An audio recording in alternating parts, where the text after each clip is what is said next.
കാസർഗോഡ് പട്ല ബോർഡിൽ നടന്നു പോകുന്നതിനിടെ കാൽവഴുതി തോട്ടിലേക്ക് വീണ് ഒഴുക്കിൽപ്പെട്ട യുവാവ് മരിച്ചത് നാടിന്റെ നൊമ്പരമായി. ഭാര്യ വീട്ടിലെത്തിയ പാലക്കുന്നിലെ സാദിഖാണ് മരിച്ചത്. ഭാര്യ സഹോദരൻ മൊയ്തുവിനൊപ്പം നടന്നു പോകവെ കാൽവഴുതി സാദിഖ് തോട്ടിലേക്ക് വീഴുകയായിരുന്നു. മധുവാഹിനിപ്പുഴ കരകവിഞ്ഞൊഴുകിയതിനെ തുടർന്ന് പട്ലയിലെ ബോർഡ് ഉൾപ്പെടെയുള്ള പ്രദേശങ്ങളിൽ വെള്ളം കയറിയിട്ടുണ്ട്. നിരവധി കുടുംബങ്ങളെ ഇവിടെ നിന്നും മാറ്റിപ്പാർപ്പിച്ചു.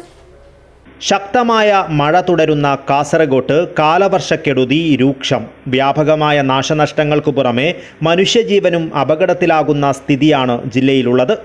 മധുവാഹിനിപ്പുഴ കരകവിഞ്ഞൊഴുകിയതിനെ തുടർന്ന് വെള്ളം കയറിയ പട്ല ബൂഡിൽ നടന്നു പോകുന്നതിനിടെ കാൽവഴുതി തോട്ടിലേക്ക് വീണ് ഒഴുക്കിൽപ്പെട്ട് യുവാവ് മരിച്ചത് നാടിൻ്റെ നൊമ്പരമായി.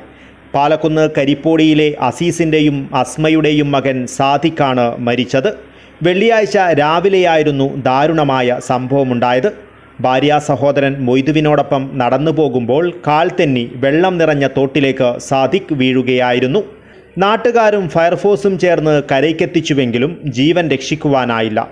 ദുബായിൽ ഒരു കടയിൽ കാഷ്യറായി ജോലി ചെയ്യുന്ന സാദിഖ് 1 മാസം മുൻപാണ് നാട്ടിലെത്തിയത്. മധുവാഹിനിപ്പുഴ കരകവിഞ്ഞൊഴുകിയതിനെ തുടർന്ന് പട്ലയിലെ ബൂഡ്, മൊഗർ തുടങ്ങിയ താഴ്ന്ന പ്രദേശങ്ങളിലെല്ലാം വെള്ളം കയറിയിരിക്കുകയാണ്. വെള്ളം കയറിയതിനാൽ നിരവധി കുടുംബങ്ങളെ ബന്ധുവീടുകളിലേക്കുൾപ്പെടെ മാറ്റി പാർപ്പിച്ചിട്ടുണ്ട്. മഴ തുടരുന്നത് പ്രദേശത്തെ മറ്റു കുടുംബങ്ങളെയും ആശങ്കയിലാഴ്ത്തുന്നുണ്ട്. 30 മുതൽ 40ഓളം വീടുകളാണ് ഇവിടെ വെള്ളപ്പൊക്ക ഭീതിയിലുള്ളത്. പ്രദേശത്തെ വയലുകളിലടക്കം വെള്ളം കയറിയതോടെ കൃഷിനാശവും സംഭവിച്ചിട്ടുണ്ട്. അടിയന്തര സാഹചര്യങ്ങളെ നേരിടുവാൻ നാട്ടുകാർ ഇവിടെ കർമ്മനിരതരായി രംഗത്തുണ്ട്. News bureau, Kasaragod.